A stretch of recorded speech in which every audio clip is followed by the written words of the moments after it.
สบายดีผู้พบกับเบาไส้คือเก่าเนาะมื้อนี้เบาไส้สิมาถามที่ค้างคาใจมานานเป็นหยังคนลาวเฮาส่วนใหญ่บ่มีบัตรประชาชนติดตัวพี่น้องเนาะใช้แต่ซัมมโนครัวเนาะเดี๋ยวเบาไส้สิมาถามสองหนุ่มหรือว่าเพิ่นอยู่บ้านนี่เนาะสบายดี อันนี้ มื้อนี้ขอยสิมาถามเจ้าเคยบ่เจ้ามีบัตรประชาชนบ่ติดแต่เกิดมานี่ บ่เคยมีจักเทื่อ บ่เคยมีบ่เอาสมมุติว่าเจ้าไปเฮ็ดนั่นเฮ็ดนี่เจ้าใช้หยังจะไป ใส่ปึ้มสมโนครัว สัมมโนครัวก็สมมุติว่าสัมมโนครัวเจ้าเสียนี่จะเฮ็ดจังได๋บัดนี้ไปไส แจ้งหายไป แจ้ เฮ็ด ง ใหม่ หายจังซี่นี่เฮาไปเฮ็ดใหม่จังซี่เสียเงินบ่ เสียเงินละพัน พันกีบนี่ พันบาท พี่น้องเนาะนี่คือก็ว่าสมมุติว่ามันหายนี่ก็1,000 บาทเอ้าส่วนเบาตูนนี่มีบ่ บ่มีคือกัน บ่มีคือกันบ่ บ่มี กันสมมุติว่าเฮาสิไปทำงานอยู่ประเทศไทยสิเฮ็ดพาสปอร์ตไปจังซี่ถ้าเพิ่นถามว่าบัตรนี่เฮาสิเอาหยังไปแนะเสนอเพิ่น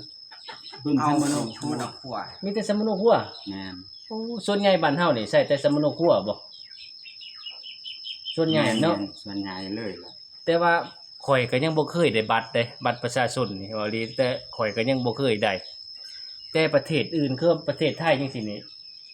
อายุ7ปีนี่เพิ่นเริ่มเฮ็ดแล้วเด้เพิ่นเริ่มถ่ายมีบัตรประชาชนส่วนตัวแล้วเด้ที่ไทยเพิ่นสิขึ้นแบบคอมเบิ่นแล้วเด้ฮู้จักว่ามีบัตรประชาชนประชาชนเบิ่นแล้วเด้คันยังนี่เบ้ากองนี่ใช่มั้ยเบ้ากองนี่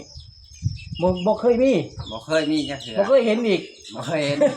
เห็นแต่สัมมโนครัว เห็นแต่สมโนครัวมันเก่าแล้วไปถ่ายใหม่ ถ่ายใหม่ก็เสียเงินอีก เสียเงินนั่นแหละเสีย แพ เงิ ง นอีก เสียแพงอยู่บ่ แพง แพงอีก แพง ป้าตัว มันขาดพันหนึงพุ่นละ พัน พันหนึงนี่บ่อยากได้อีก ป้าตัวพี่น้องเนาะอยู่ลาวก็แปลกอยู่เด้ที่บ้านเฮานี่คือว่าสมมุติว่านี่ก็ว่าคนหายแจ้งหายจะเฮาไปเข้าคอมนี่สิมันสิเห็นบ่ จ้ะบ่มี บ่มีเนาะ บ่มี มีแต่ว่าหากันแต่บ้านเด้เนาะ หาแถวบ้าน หากันแถวบ้านนี่แหละ คือสมมุติว่านี่คือเซ็นกับเฮาพี่น้องเฮาอยากได้บัตรแต่ว่าเจ้าก็บ่เคยเห็นเนาะบัตร บ่เคย จักเป็นสีจังได จั บั ก ตร ซีจังได๋ เห็นแต่สมโนครัว อ่า เนาะคือว่าจดข่าวลูกเต้าเกิดมาเนี่ยก็จะจดข่าวสมโนครัวบ่ จดเขา โอ้พี่น้องเนาะนี่ คื คือ อว่า สมโนครัวอย่างเดียวก็ว่าหาย ลูกเอาเมียได้เฮ็ดใบหยองใหญ่ไว้เลย ยกย้ายอีกบ่ หยองใหญ่ สมมุติว่าเจ้าสิไปเมียบ้านอื่นนี่ยังใกล้ๆเคียงนี่ก็จะยกย้ายบ่ บ่ใกล้บ่ได้อยู่เมืองเดียวก็บ่ได้ยากหยองใหญ่ก็ได้คันบ้านเขาบ่ยาก กันเขายากให้ยกเลย บ่ บ่ ยากเอาห้อยหยองใหญ่เสียเงิน เสียเงินอีก เสียเงิน เสียแพงอยู่บ่ แพงนั่นแหละ ป๊าดมีแต่เนี่ยเสียเงินบ่เด้นี่ เขาไปเฮ็ดอยู่เมืองอยู่อันนั้นแห้งเสียหลาย โอ้พี่น้องเนาะนี่คือเพิ่นว่าแต่ก่อนก็บ่ได้ฮู้ได้นี่ว่ายังบ่ตูนแบบเมียนี่ยกย้ายนี่เสียเงินอีก เสียเงิน เสียเงินยังมันยกย้ายสิซื้อเส้นให้บ่ได้ เอก ซื่อ สารเขาเด้ ๆเสียค่าเอกสารเส้นซื่อๆดิ เออ ป้าตัวพี่น้องแค่เส้นเอกสารก็ยังเสียเงินกันสมมุติว่าบ่ตูนเอาจัก3เมียเด้สิบ่3เทื่อบ่ 3เทื่อโอ้ เทื่อละจักบาทจำนวนวันแพงอยู่บ่แพงนะ แพงเติบละ3แสนกีบพุ่นละ โอ้ย3เซตกีบบัดตอนนี้จักบาทเด้อ ประมาณ 300 400 500เนาะ 500 500กว่าบาทได้3แสนแม่นและ500กว่าบาท นี่คืออย่างพวกผมอยู่3คนนี่สิเนาะบ่เคยมีบัตรประชาชนพี่น้องเนาะอย่างบอกกองแล้วก็อายุสิ40แล้วบ่เคยเห็นบัตรประชาชน บ่เคยเห็น บ่เคยเห็นบ่แม่นจะมาตัวติ ผมบ่ได้ตัว บ่เคยเห็น บ่เคยเห็น นี่พี่น้องเนาะอย่างบ่ใช่ก็เคยเฮ็ดอยู่เทื่อนึงแบบแต่พูนเป็น10ปีเลยก็หายแหละก็บ่ได้เฮ็ดเลยก็เคยเห็นอยู่ อยากไปเฮ็ดเองได้เนาะคัน เฮ็ด สิ เอ ไป ง ทำงานได้ เอ้า อายุ17 ก็สมมุติว่าบ้านเฮานี่ถ้าสิเฮ็ดบัตรเนี่ยอายุฮอดไส 17 18 18จังเฮ็ดได้ 18เนาะ 18ขั้นต่ำจังได้เฮ็ดบัตรได้ แม่น โอ้ เฮ็ดบัตรไปทำงาน เฮ็ดบัตรทำงาน ได้ นี่สิคันอายุบ่ถึง18เฮ็ดบ่ได้อีก เฮ็ดบ่ได้เฮ็ด โอ้ บ่ได้ คือว่ากฎหมายของเราอายุ18จึงมีบัตรได้เนาะ อืม จังไปทำงานได้ จะไปทำงานได้ โอ้พี่น้องเนาะนี่คือกฎหมายบ้านเฮาเนาะ นี่คือบ่ตูนนะก็เคยไปบ่ประเทศไทยเจ้า เคยไปอยู่ ตอนนั้นเจ้าก็บ่มีบัตรบ่ บ่มีบ้านเอาอันซัมมาโนคือเก่า โอ้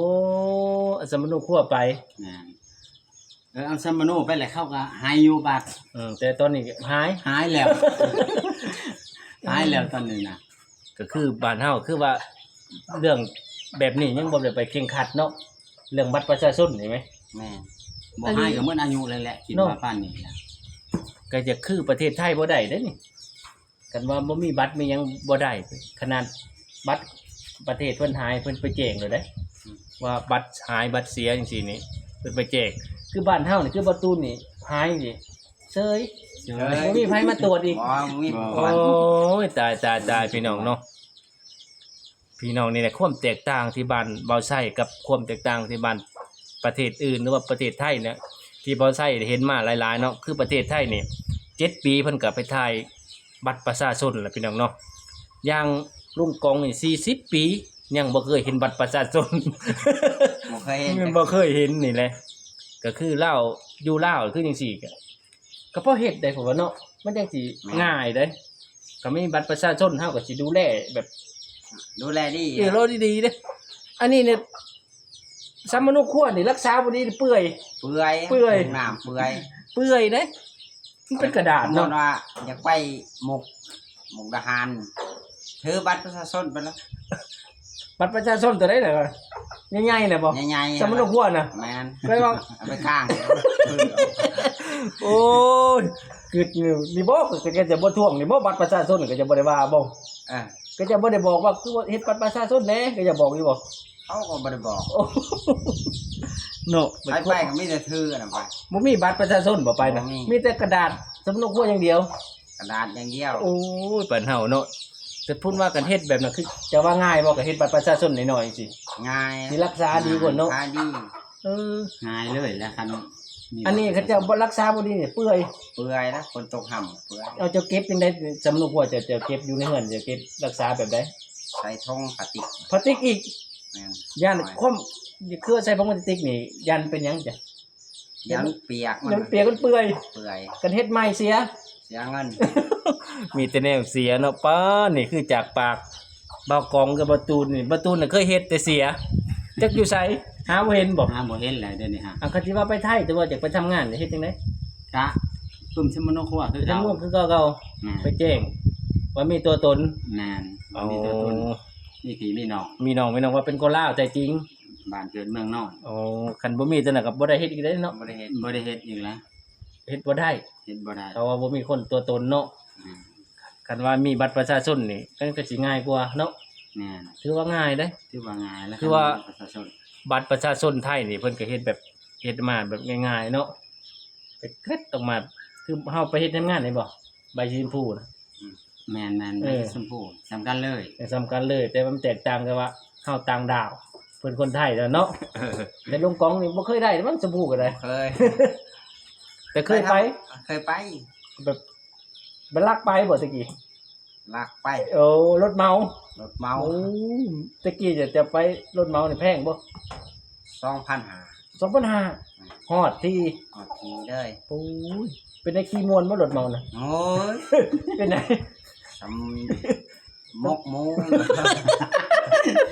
โอ้ยสมุกหมูมุกหมูอีนี่เคยนอนแบบไหน นอนไขว่ตีนไขว่กัน อ๋อคือว่าตีนข่อยกันเขาไม่ตีงเลยบ่ มาติ้ง ไปยังคือตีงบ่ได้ หาบ้านหิ้งอีก พาบ้านบัดเขาหิ่งเลย เอ้าพายังเขาเรียกกันว่าพายังที่ประเทศไทยน่ะ ที่นอน หาบ้านเขียวๆอ่ะนะ แสลงมันก็คนไทยเอิ้นแสลงเด้อฮะ บ่แม่นแสแลนแสแลนนี่แบบ แลม แสลมบ่ ผ้าเขียวๆผ้าบ้านเขียว โอ้มัน ๆตัวนานา มันสิหันใจออกบ่แบบนี้ ว่ารถโบราณกันจะตาย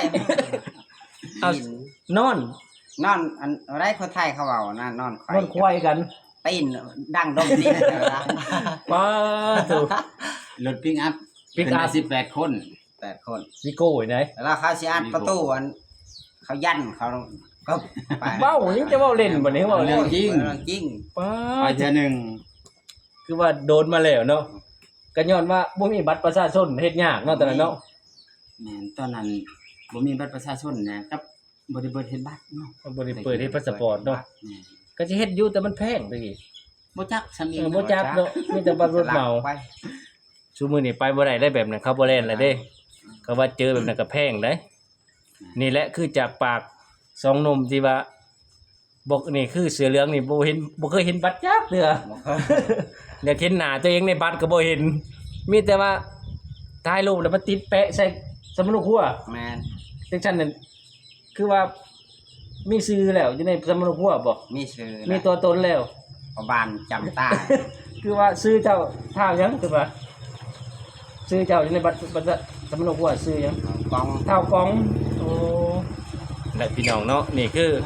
จากปากคนลาวที่ว่าเป็นหยังคนลาวของเฮาที่บ่ค่อยมีบัตรประชาชนเนาะบ่คือประเทศไทยได้7 ปีเพิ่นได้เฮ็ดแล้วเนาะเดี๋ยวบ่ใช้กับสองหนุ่มนี่บ่ใช้ศิลาจบคลิปไปเพียงเท่านี้เนาะคลิปหน้าจังพอกันใหม่สบายดี